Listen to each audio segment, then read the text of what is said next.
Welcome to another episode of the Contagious Culture Podcast. I'm your host, Kyle King, and the goal of this podcast is simple: to help you create environments where people thrive.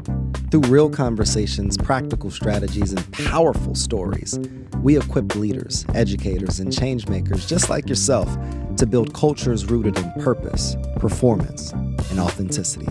Because culture isn't something you talk about, it's something you live. This is the Contagious Culture Podcast. Let's get started. Welcome back to another episode of the Contagious Culture Podcast. I'm your host, Kyle King, and the goal of this podcast is simple: to help you create ecosystems and environments where people thrive. Look, today I'm excited. I am really excited about this conversation. Our guest for today just got off of a much needed vacation or meditation. It's all of the things. But Chelsea, she is also known as the marketing psychologist. She's a trusted, or really she calls herself a chief trust officer, and she's helped conscious companies and entrepreneurs grow using ethical branding and non-manipulative marketing. And I remember the first time that we were talking, and I was asking all of these different questions, and I was like, look, we have to stop because I have so many questions. I want us to record. And she brings 17 plus experience. She's a former marketing VP, and she's also has a master's in applied psychology from the USC. Chelsea, how you doing? I'm doing great. I am refreshed and ready to be back and talking to you. I'm fired up for this conversation. Like we were talking before we started recording. You have inspired me to go on a vacation, and not just any vacation where you need another vacation when you get back from the vacation. But could you tell me about where you just came from and why that was so important to take this trip? Yeah, I just came back from Taos, New Mexico, and I'll give an abbreviated rundown. But long story short, I started my career in fundraising, and there was a donor who had bequeathed some property in Taos. I had to do a lot of research on the area for these fundraising materials, and I just fell in love with the place. It sounded magical and beautiful, and it took 10 years, but I finally got there, and it was one of the most just grounding experiences. There's something really kind of magical about this little mountain town. So this was actually my recent trip, was my third trip there. Wow. They have a hot springs resort called Ojo Caliente, and it's an ancient hot springs that they've done a beautiful job. I mean, it is a resort, but they've really kind of held space for its indigenous roots. It's very respectful space. It's whisper only.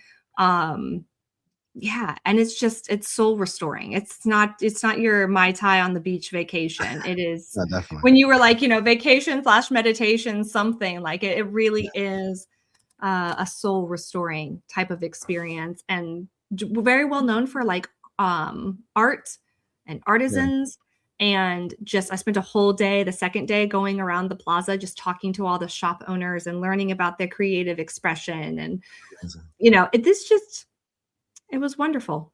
Highly recommended trip to Taos. Why is that important? Is when we think about high achievers, when we think about people in this space, whether you're in marketing, whether you're in entrepreneurship, just any field, I find that it's so challenging for us as high achievers to just take time to restore and take time to think. And we find ourselves thinking that taking time to think is unproductive.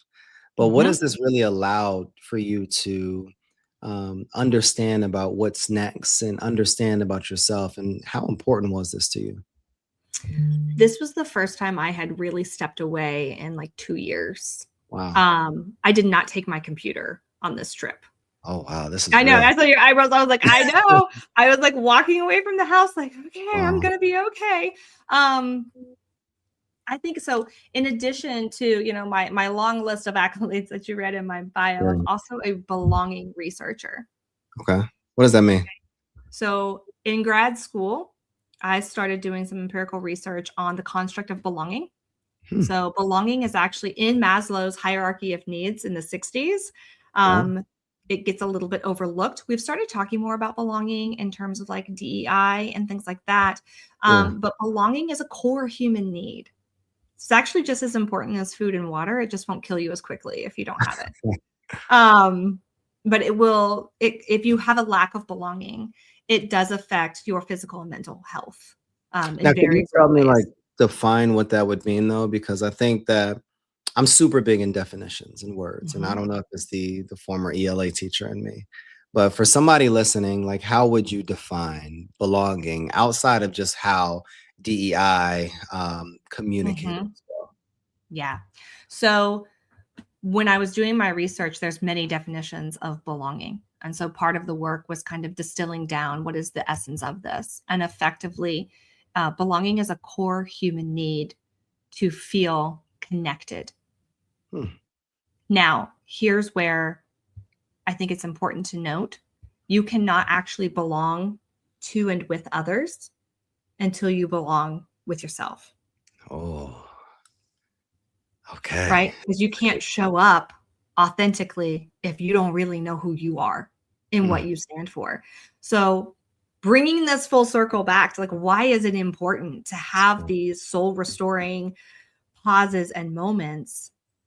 It's very easy to get detached from yourself, Hmm. right? Like, how I'm a mom, I have 2 kids, Yeah, I homeschool those children, I run this business, I have friends and family and activities and all the things. Like, how quickly can we separate ourselves from all of that? of course. And we just become this utilitarian Yeah. piece of us. And so I've been talking about this trip for a while because there's moments. I have a friend of mine, we talked about putting things on a scale of 4. Where like 1 is like I'm solid, I'm rocking, I'm Yeah. in the flow, I'm feeling good, I'm in my body. 2 is like, yeah, I'm good, I'm still there. Little buzzy, but I'm okay. 3 is like somebody grabbed the back of my shirt because I'm on the edge of the cliff. Hmm. And 4 is like I've toppled over and now I'm screaming Yeah, on I'm my way just down, screaming. right? So we do these little check-ins on occasion. That's And we good. just send a number back and forth. For me, it's very important to raise the flag when I'm at a 2. Mm. I've been pushing 3 for a minute. Yeah. I was not heeding my own advice. And when that happens, we get disconnected from ourselves. And then everything starts to compound. So for me, I can't even have the same type of rich connection with the really important people in my life when I'm at a 3 because I've disconnected from myself. Therefore, I can't show up for them in that same way. So it all That's starts to good. crumble. So this trip That's good. was trying to get me back to a 1. That's good. Are you back there? Are we good? I'm probably still at a 2. I'm not gonna lie to you. I came back in and was like, "Oof, okay." Uh, Yeah. you know, right back into the thick of it. But the takeaway for me this week is I might be trying to do too many things at once. Mm. I just had a conversation this morning with a friend who was talking about the glass balls versus the rubber balls. Yeah. And she was like, "What's made of glass? What's made of rubber? Which rubber balls are you going to drop on the floor and they can bounce for a little bit and you can pick them back up in a minute? And Exactly. what's made of glass that you really have to hold safe right now?" Yeah. So, yeah, What are that's my some of the honest glass balls right answer. now? What's What are the that? glass balls that you would identify with Oh my right now? gosh. So, personally, for me right now, the big glass ball is my health. Okay. Um, when you run that hard, that fast, you start to get some issues. Of course. So I recent autoimmune diagnosis, nothing life threatening, but Okay. things I need to pay attention to. So I actually started the Whole30 diet this week to kind of reset. Good. My kids, like my family, my partner, and my children are a glass ball. I homeschool them, so there's no break, right? Like we're Yeah. we're all here together. Of course. Um, and then getting realistic about where my business falls in that. Getting challenged this morning on whether or not my business is really a glass ball or is it maybe more of like a plexiglass, Interesting. So that's where I landed. I mean, it's You 9 a.m. my time, so I've done some work this morning. No, definitely. I really appreciate how you communicated so vividly the essence of belonging. Mhm. And I think a lot of times on podcasts, especially that I even listen to, we get so caught up in the introduction and this person has this degree and they've Mhm. accomplished this and they're doing this work and this is their professional background.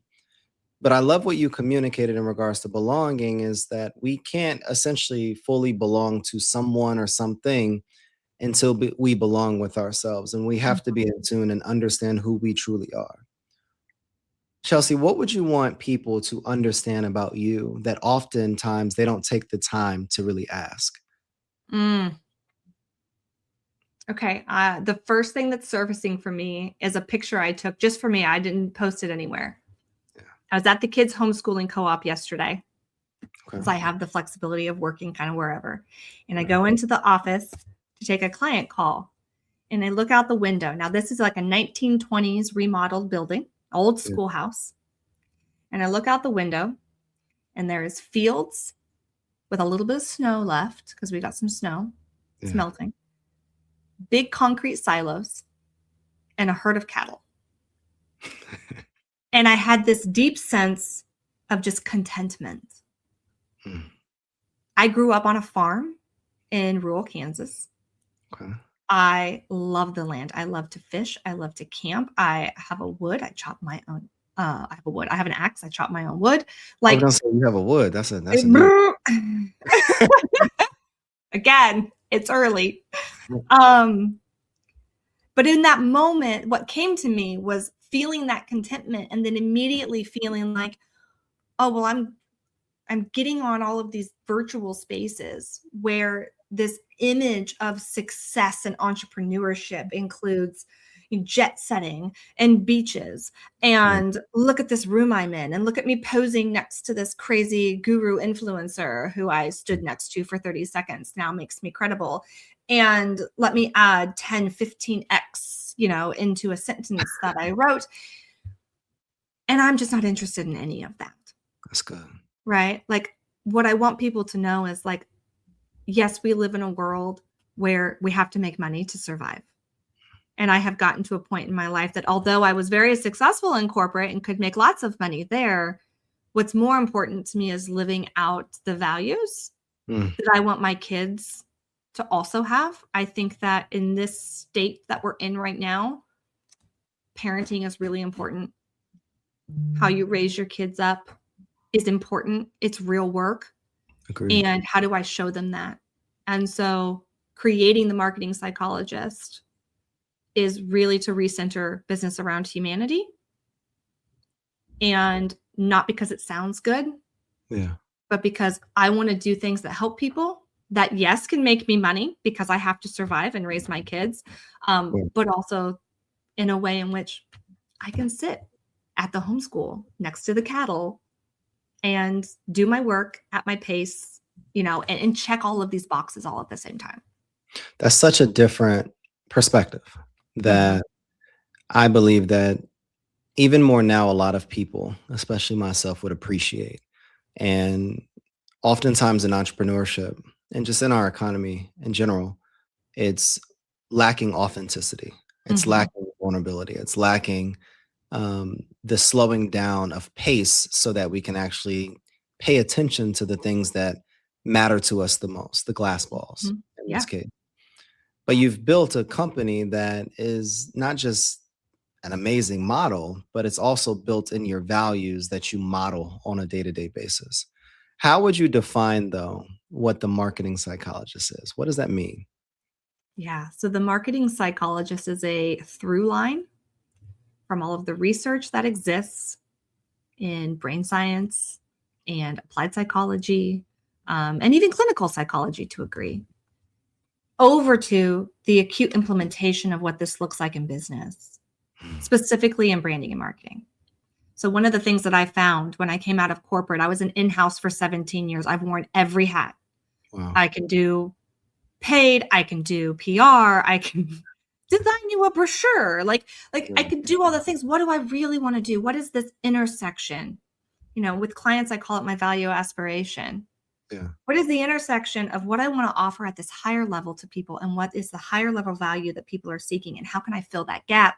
And what it came down to was I found very few professionals who were taking the science holistically, multi-layered, nuanced, and putting it into the brand positioning and the strategy across the board. It seemed to be a lot of there's this specific study and there's specific piece, and I can use that to increase your conversions. I can use that to, enhance your lead generation, like all the different pieces.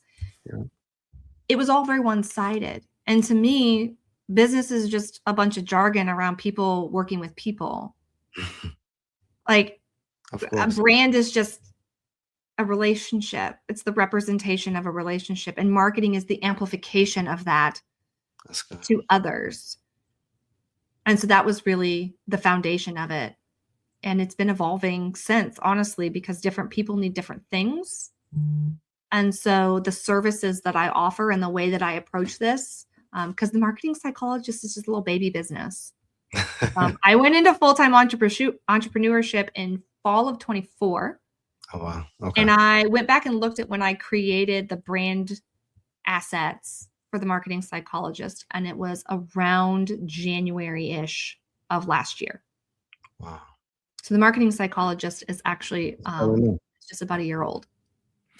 One of the things that I really valued on our initial conversation is that I was sharing all of these different things like creating urgency and all of these things. And you were saying that there's a line between ethical influence versus just frank manipulation. Mm-hmm. Can you talk about examples of each and how we can market better, but still be ethical in our practices? Yep, absolutely. I get this question all the time. Chelsea, isn't all marketing manipulative?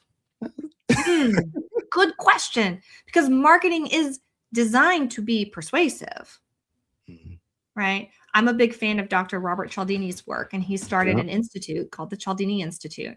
And I got an opportunity actually to kind of train the trainers in the practical application of ethical influence. What does it look like? Yeah. Right? We understand the concepts, the 7 principles. What does it look like when it comes to fruition? And how do we know what these parameters are? Because yes, we see the blatant use of it in a lot of places, but there's a ton of people who are very well-meaning, who are working on great causes, who don't know what that is, because it's just been considered traditional marketing. That's just how we market. So to me, the line between non-manipulative marketing and manipulative marketing is on this balance beam of agency, the ability to choose.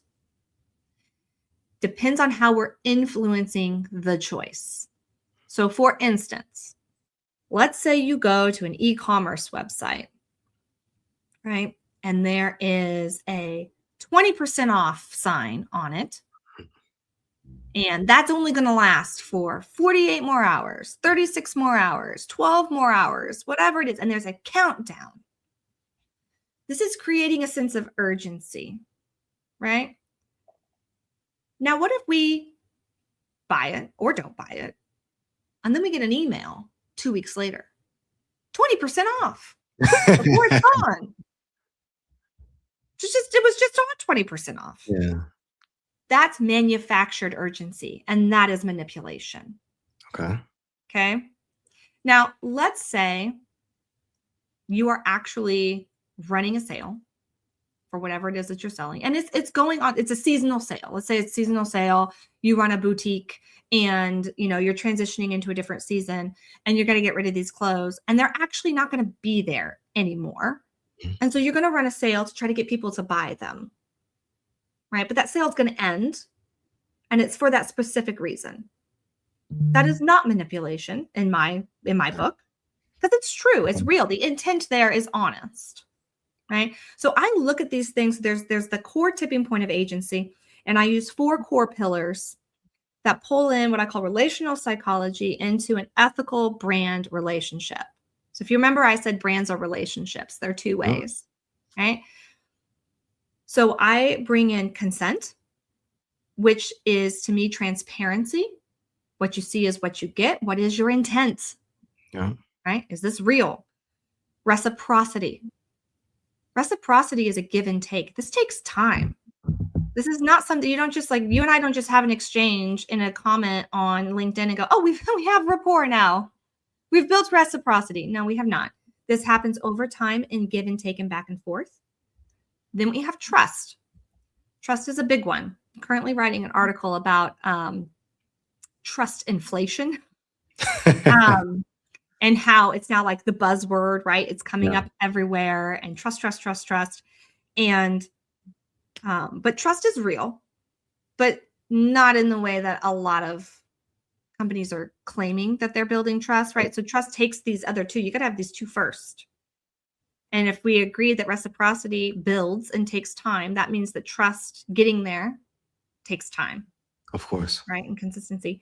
But it doesn't stop there for me. I see a lot of people stopping with trust. Like that's the end all be all. But for me, a healthy brand relationship ends with belonging.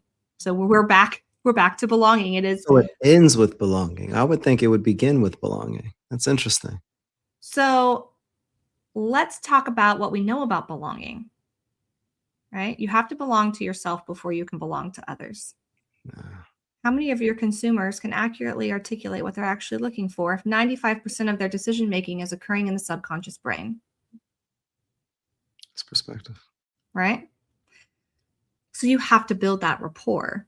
Interesting. For them to even understand it, for you to understand them, right? And then to create a brand where people truly feel they belong, they become a part of that relationship. They embody it. You know, I have a friend of mine who is obsessed with Costco. And I mean obsessed. Buys all the clothes there, all the food there, furniture there, literally everything. Wow. Is a brand ambassador, walking, talking billboard for Costco. She is a part of that brand. She loves going there. She feels like she belongs there. She feels like she can be herself there. She feels like the products that she's getting from there are aligned with her and the way that she wants to live her life. That's good. Right? You don't get there on the first try.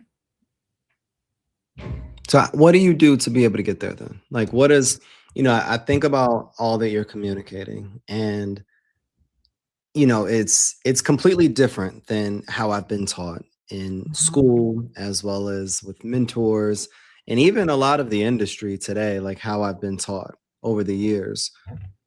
What are some frameworks that I could use, or that you even have, that would be able to develop that sense of belonging so that we could have, I call them super fans, based upon Pat Flynn's book. Yes, I've read Super Fans. But also like, so that we get them to being at a point where they feel like they belong here within our companies. Mm-hmm. So we know that belonging starts with the self, and that belonging is a core human need. Right? Belonging is much, much deeper than any of the surface level stuff, right? Like when we start talking about trust in brands, we've got testimonials, we've got reviews. Like that's how we're like embodying trust in the brand. What does that look like for belonging? And yes, super fan is actually, it's a good indication. Like when I say like, there's an ambassador, like, yes, you're a super fan of it. But I'm talking about on a much deeper, more emotional level, the super fan, the going around telling everyone, the shopping only there, the social proof to demonstrate trust. Those are all more of that surface level stuff. Of course. This true feeling of belonging is actually something that's innate to our humanity, and it can increase our holistic human health. So we can get into that a little bit later too, because I want to talk on that a little bit. But to your question on framework, so I have it's a belong framework. It's a one-pager. It doesn't guide you to anything. It's basically just an insight into like how I see these things, which we've talked a lot about. Of course. However, one of the big things that I do, actually just did one this morning, I call value aspiration identification. Okay, so we all know the concept of value proposition for the most part. Yeah. That's one-sided. That's what a company is offering you, right? Okay. If I believe that everything's a relationship, and I believe that people are just doing business with, like, business is just people working with people, where's the other side? Okay, so we're going to go shout from the mountaintops. Like most marketing addresses the 5%. I said 95% subconscious. Most of it addresses the 5%. The 5% is the pain point. It's the discomfort someone feels. And I'm just going to push on this as much as possible until they buy. I don't know about you, but that sounds pretty effed up to me. Like, no, thank you. Yeah. So when we look at building this out, what I've done to start with is create this value aspiration. Right? So on one side of the Venn diagram, we have the company. And then on one side, we have the consumer. And then you've got your little overlap. Of course. I'm going to come over to the consumer to add a little bit more depth here, because there was a study conducted where they asked in a survey a bunch of people why they bought a pair of jeans. And they got answers that were, oh, I liked the cut. I liked the color. The price was right. This, that, and the other. Well, when they did in-depth interviews and a technique called laddering, so laddering interviewing helps you kind of get deeper into the subconscious motivators of things. Of course. What they find is like, yeah, sure, all those attributes helped, but they felt like the higher version of themselves wearing the jeans. Okay. So let's talk about the higher value seeking, the value aspiration of the consumer. Then we come back to the company and we're like, well, what is the higher value that the company is offering? Right. So this morning I did this with someone and she was like, I build websites, I do brand ID, but I also kind of do strategy and I don't really know how to put this all together. And I work with a bunch of different people. Okay, well, what are you actually giving them? Like when we asked them questions and we got to like, oh, well, you're giving them clarity. She's like, they come in and they want a website. And then we realized like, you don't actually need a website. Yeah. You have this problem, but you don't actually like have people coming in cold. So you need like a deck and a really good messaging strategy for what you're saying. She's like, so that's clarity, great. Yeah. Clarity's good. Got it. Okay, but let's go higher. What is their life like? How are you changing their life? How are by doing that? What is dinner time like for them? What is their sleep like for them? What's on their mind at the gym? Are they getting to go to the gym? And come back to the higher value seeking of the consumer. And she goes, no, honestly, she said something about them being re-energized. I'm like, okay, let's talk about that. Right. So we dig in there. And then she goes, I just think that I give them relief. Boom. Let's pause. This is going to be, I think it's reflected, but I'm going to hold up this book. You can't really see it. Brene Brown's Atlas of the Heart. Yep. Let me just add a disclaimer. I know that there's some conversations going online right now about Brene Brown. So I'm going to just acknowledge the fact that this text I use because it analyzes the 84, 86 emotions.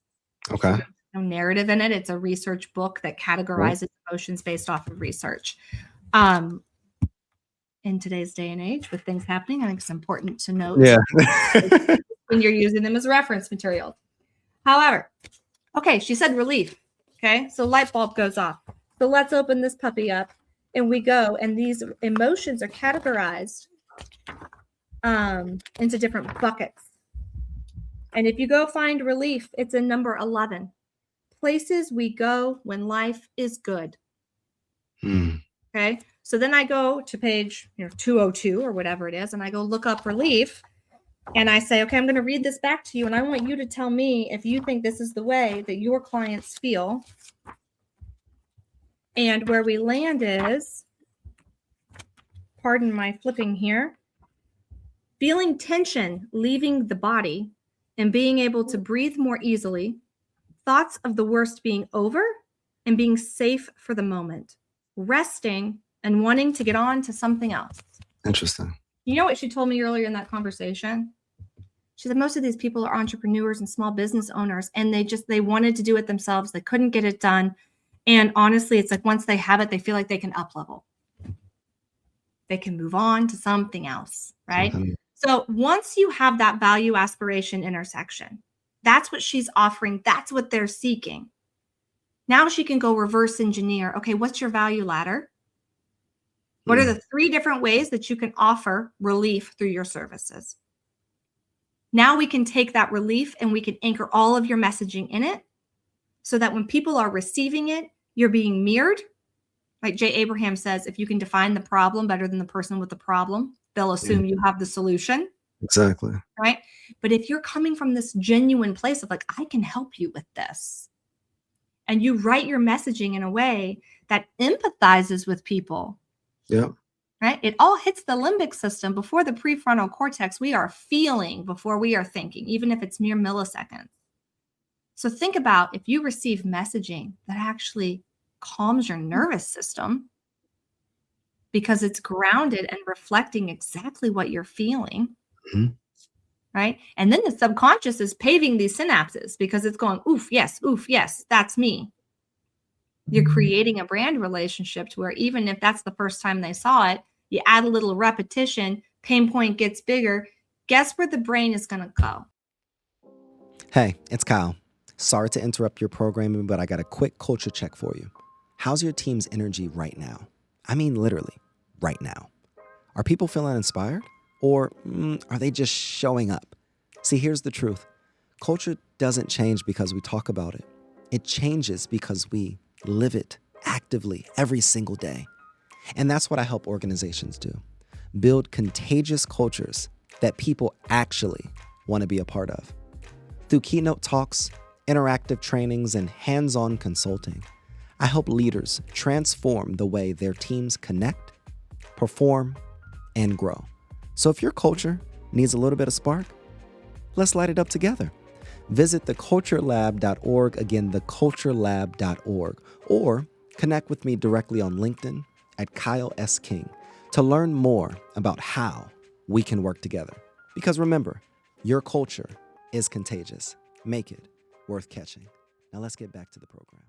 Right down that paved neural pathway to an Yeah. easy answer that feels safe. So there's a lot of science and marketing that I haven't even realized. When you think about this, somebody listening in is like, oh my gosh, I can tell that she has a degree in this field. What is the first step though? Like, let's say that I'm a nonprofit organization that wants to get in front of donors. Like, what do I do? Because I do find that, and you understand this work as well, that there's a lot of nonprofits that do not do a effective job marketing. They're just communicating impact. They're saying, pick me, donate, donate, donate. But there's not really a science behind really being able to do this work, really scale this work. So how would you approach a organization that's mission driven to be able to apply some of the steps that you talk about? Step number one is usually let's stop thinking about us, which gets hard because in nonprofit work, people are dedicating their lives to this cause, Yeah. right? But we still have to stop thinking about us. And we got to go think about the donor. And my question would be, who is your donor aspiring to be? As a human being. Interesting. As a person. Right? And as you come up with those answers, there will be different ones. There will be people who are aspiring to make an impact. And we use the word legacy a lot in nonprofit. They want to leave a legacy, but that's real. And what's driving that? You're also going to have people who are donors because they get a tax break. Yeah, that's fair. There's nothing wrong with that.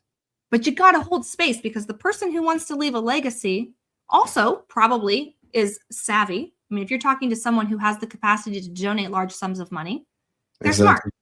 Yeah. Cool, great. We're not going to shame you for that. But if you're higher value seeking, who you're trying to become is more anchored in something that's beyond them. They're truly someone who is trying to improve the world versus the donor who's like, okay, well, I know I have to give away X amount of dollars in order to hit whatever. Yeah. Okay, those are two separate headspaces, even though if they both receive the same thing, like the same legal tax reward or whatever. Yeah. And there's probably others in there too, depending on what your organization is, what you're raising money for. Right? By pausing because I'm trying to figure out what there's a vulnerability line on like what's appropriate to share and what's not. Some of my causes that I give to are because I experienced things in my life that these organizations help survivors of. Yeah. Right. So for me, it is my version of I can only mother so many people. I can only mentor so many people. I physically can only do so many things. So to me, my money is a conduit to expanding my values and what I want to do. So let's use me as an example to make it easy. So let's say I'm a donor, and I think my initial reason would be because I really want to leave an impact. I want to leave a legacy. I want to be remembered for something. I want to be able to provide a pathway for people that are less fortunate, people that didn't have the parents or the setup or the circumstances that I had. I want to really be able to help those students and children have opportunity. Like, what would be next? So then what comes next is so we're going to go back to the other side. So that's what you want to do, right? How does that nonprofit, that organization offer a path to that? Oftentimes that seems very clear. Well, we give money to those people that you want to help. That's interesting. So what that would look like, and this is very interesting conversation being on the other side. What that would look like for me is it's not about money then. I find that when I'm immersed and involved in something, I feel more directly impactful, where mentoring young women and men, being able to teach young women and men, being able to invite them in and expose them to other opportunities, being able to be a part of something. That is much more important than just me stroking a check every month. So are we talking about donating money or donating time? So I think what I see is a lot of organizations lead with money. But what I find that they don't realize is that with me donating my time, it will then help me feel even more motivated and inspired to donate more money so that I can be able to produce what I'm producing by being able to give more time. Gotcha.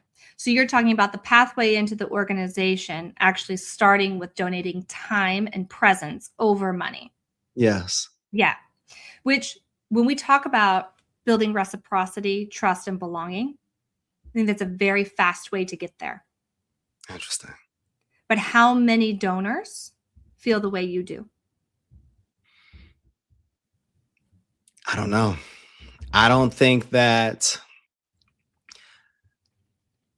I think my generation is different. I will say that. I think it's generational. I believe that if you look at the demographics of many donors, there's a different demographic. Maybe people are potentially older.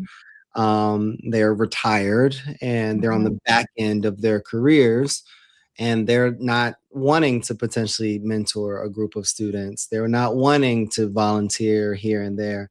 And they believe that their money or their excess of capital may be their way of being able to create pathway. But I challenge that. I think differently. I think that, especially with children, and that's, my zone of genius. I find that children need your time more than your money. I believe that the organization, though, needs your money, but I believe that if you invite organizations or people in to give time, it will inspire them to want to continue to support the organization that is doing this work with financial. I think it's a two-pronged approach. I just have to really quickly interject with a quote from my 6-year-old last night when you said, I think that children need your presence more than your money. Yeah. My kids get a very nominal amount of weekly allowance for doing some very basic things around the house, including feeding all of the pets that we have, 2 dogs and 2 cats. Okay. And my 6-year-old, which, by the way, I came back from that trip, right? And we went right into all the things. Yeah. So we homeschool, but we do like activities every night of the week, Saturdays. It's a lot. And she was like, Mom, can you just feed the dogs? And I was like, well, honey, like, this is part of your responsibility in order to receive this, trying to go back and forth with like, if we do that, do you not want your allowance? And she stops and she goes, I don't do the chores for the money, Mom. I do the chores because it helps the family. But right now I feel like our family just needs some rest. That's good. That's good. So if you need any evidence to support that money's great, but presence is better, especially when it comes to children, it 100% is. So then my question becomes, because I agree with you. Yeah. And I think when there's something about being in person, right? Not only is it a richer form of context, like we're building rapport and trust here. If we meet in person, especially if we break bread, especially if we have a meal, the science behind eating a meal together is fascinating, right? That bond gets deeper. That relationship gets deeper. So not only does it get deeper, we talk about this with like in-person events, experiential marketing kind of events, immersive events. You're right. And it builds reciprocity faster. It builds trust faster. It builds belonging, which effectively would lead to, right, if you're an organization that raises money, more donations. I think the science behind it would definitely probably promote that. But let's talk about the people who have that much money, who are retired, who maybe not just don't want to, but don't have the same accessibility to, right? What does it look like to create those opportunities? Or what does it look like to support the people who are willing to give the time, but don't have as much money through that? Like, what is the real value? Because I agree with you, money is only one form of currency. You know, so is it possible for larger donations to fund paid volunteer activities for younger people to come in to spend the time with the kids? Because a lot of the generation right now, a working generation, you can't afford, to be honest, I don't know how a lot of people are even affording it. And I don't think they are. Like, our economy is not in a good place. Yeah. You know, you take an hourly worker or someone who has very limited PTO and ask them to come volunteer for a day, they're most likely making a financial commitment.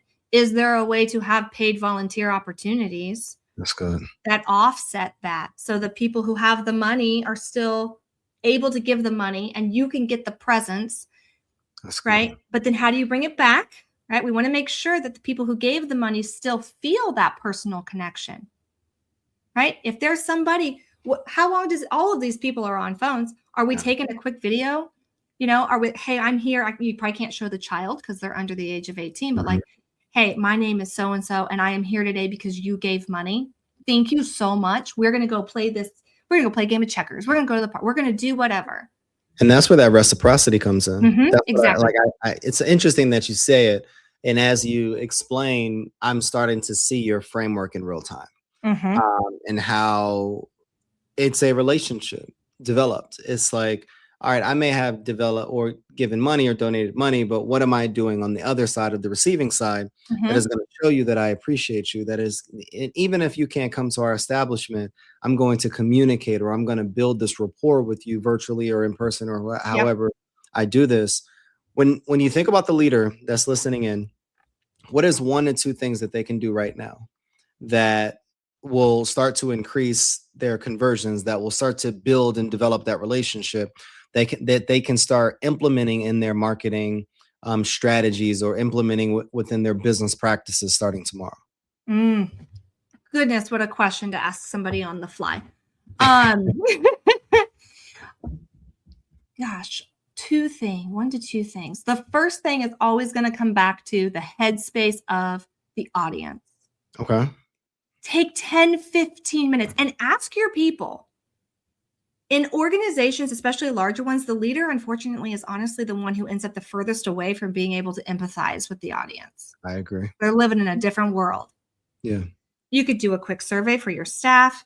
You could, if you have a staff meeting, take some time and say, what do we think our donors are actually trying to become as people? What is motivating them at an emotional level to engage with our organization? Then take a quick look at what you have in place and see if it's in alignment. That's good. Right? Because most of the time, there's very clear gaps that are easy to fill. The thing that I want to add is I am not a magic bullet marketer. I don't believe that good things come easy or fast. Yeah. I have had clients who've had very quick wins. But if you're looking at, what's that? It takes time. It does. Building a relationship takes time. If I go on a second date with someone and I propose, they're going to post me in like a lunatics Facebook group somewhere. 100%. Right? And I'm going to talk about you too. Here. What's that? I'm going to talk about you too on here too, if that happened. Like I was going to be like, exactly. It's going to take time. Yeah. But if you do it the right way, the data is indisputable.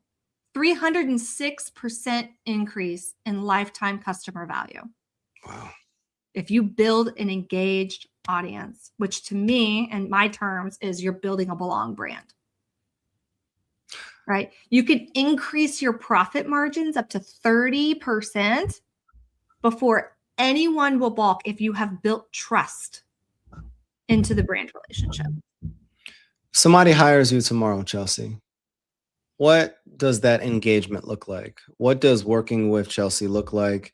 And what will be the deliverables or the results that someone can expect to receive? Mm-hmm. So you can't really see. You can kind of see. There's a couch behind me. I see it. And I had somebody get on a call with me once and they're, oh my God, this is exactly what I expect from the marketing psychologist. Like going to marketing therapy.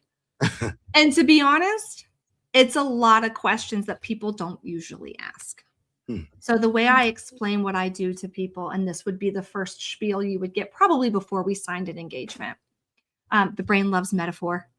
We can have a whole nother episode on metaphor. Let's talk about a tree. Okay. Brand position, roots. Keep it firm, right? You want those roots deep and strong, but people don't usually see it. You know it's there, but you're not seeing it. Okay. The trunk is your marketing strategy. It's got to be straight. It's got to be tall. It is visible. Core big branches coming off. Those are your strategic objectives. How are you getting to the strategy?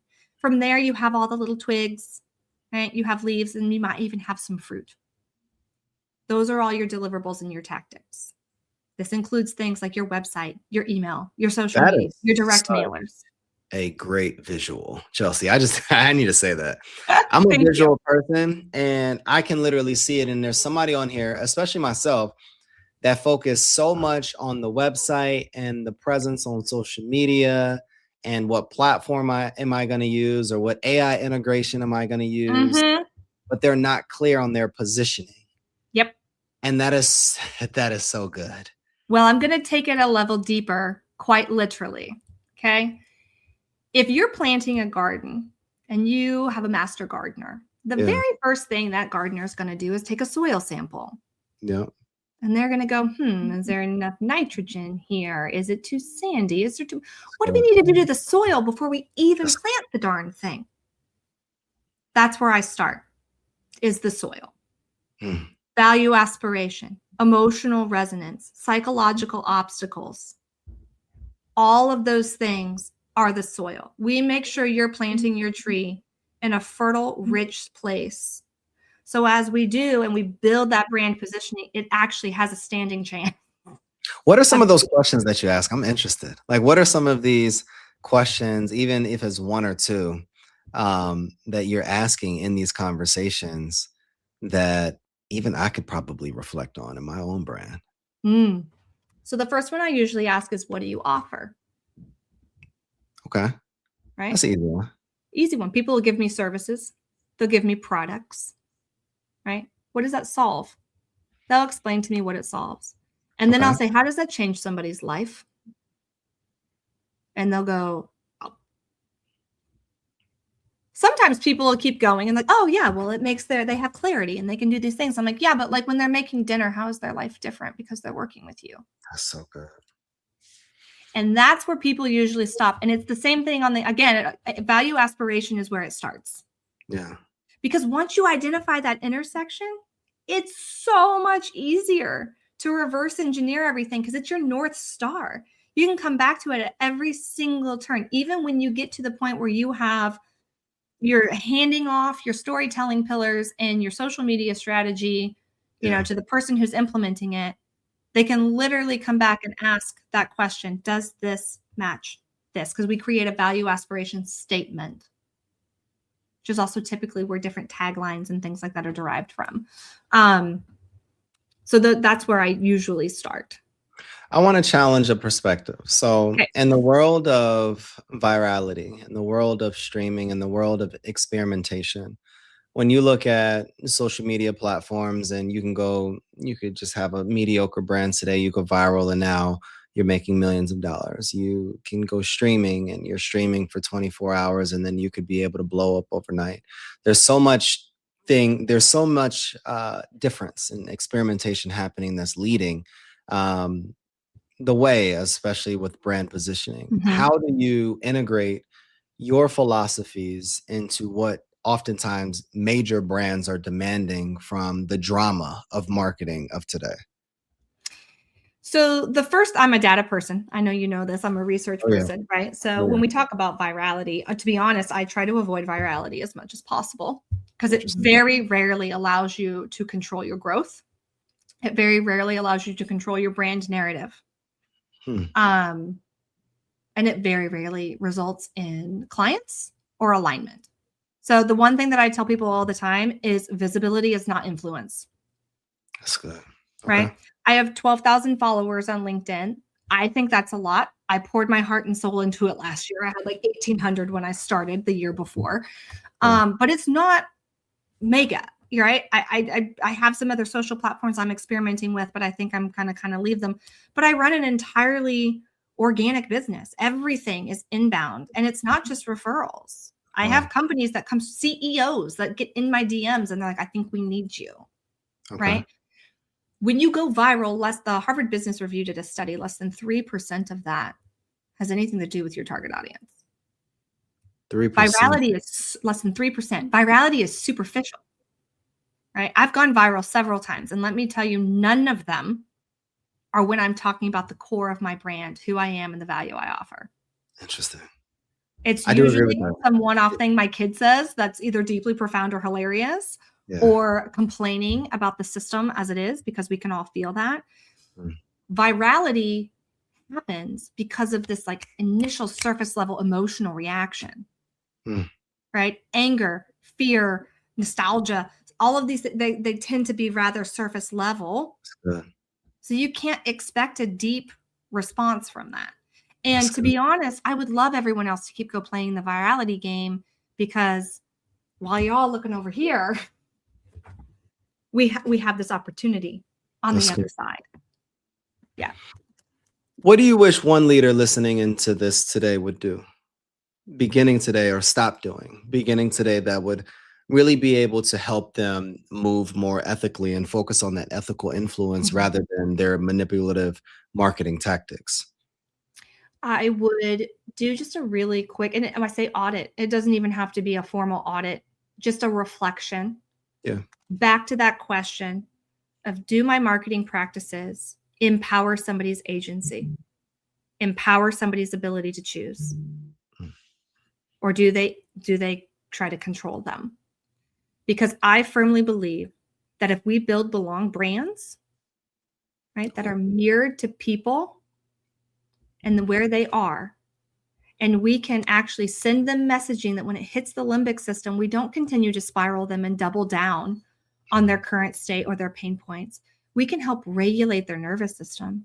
And I'm getting ready to start a research project with someone, because we both firmly believe that by doing this, we can even increase holistic human health and potentially impact the loneliness epidemic through branding. what's next for you, Chelsea? You've given us so much value. So much value. When does the book come out? When is your next engagement? And what's next for you? So I am currently looking for more speaking opportunities. Last year was business building, head down, head Yeah. down. I did tons of guest podcasts. So more guest podcasts. If anyone's listening and has a podcast, I would love to come chat with you. Really, I want to spread this message as much as possible. Mm. I believe that collaboration is greater than competition. I want people to hear this message. I want them to go apply it, whether they're working with me or they go try to do it themselves, or they pass it along to their marketing people. I do have a book that I have started. I am very hesitant to give you a release date because, accountability. But I am working on it. And in the meantime, I adore meeting people. love connecting with people on LinkedIn. So please come find me, Chelsea Burns, on LinkedIn. Let's chat. I would love to have more conversations around this. I hear a listener asking a question like, what is not just one action step that I can do, but what is one daily habit? Like, what is one daily habit that I can commit to that will keep my marketing, I guess, aligned with my values? Like, that's one thing that you said at the beginning of the episode that I truly value, because I think that early in business, my first company that I built, it was focused on passion and purpose. And it wasn't enough because we had no processes and systems. And then my second company, we had processes and systems. We made a whole bunch of money and we got it acquired. And it was never really built on values though. And then I built another one, the Culture Lab. And I built it on values. And I think this is the major differentiator on why it's been able to scale so quickly, because it was rooted in something more than profit, more than processes and systems, because those things get worked out. It was value based. So what is one habit for founders that can keep their marketing aligned with those values that are so important? I'm going to say empathy. And I'm going to say empathy from a very psychological level. Empathy often can get confused with kindness or sympathy. But when I say empathy, I mean waking up each day and truly trying to think about the people that you're trying to help, right? We call them consumers. We call them leads. We dehumanize people at every turn in business. But the people who you are truly trying to help through your values-led company, where are they today? How are they feeling? Especially if you're in the United States, every place has their own issues. But let's be real about that, because you're not working with people in a vacuum. That's good. Right. And as those scales, as profit starts to go up, it's real easy to lose sight of the people at the center of it all. But if you take a little bit of time each day to empathize, truly, I think we can stay anchored in it a lot easier. Chelsea, this was a masterclass. This was literally a masterclass, and you gave the audience the language that we need, that I believe so many people feel, but they just don't know how to implement. And I just want to thank you for that. Before we wrap up here, where can people find you? How can we support you on social platforms as well? Yeah, absolutely. So as of right now, LinkedIn is my sole platform. It's where my heart and soul goes. So again, it's Chelsea Burns. It's .m.s on LinkedIn, so it's easier to find me. I do have a very bare bones website. If you want to find me there, there's not much there as of right now, but it's themarketingpsychologist.co. But yeah, I think LinkedIn would be the best place to find me. Please reach out. Let me know you listen to the podcast and want to chat, because I would love to just have a conversation. I love it. Thank you so much, Chelsea. And anybody listening, I want to ask you a question. What type of culture are you spreading? Like, the energy you bring is the culture you create. If this episode made you rethink how you market, if this episode is going to help you move, I want you to send it to somebody. I want you to like the episode, subscribe to the podcast, and write a review.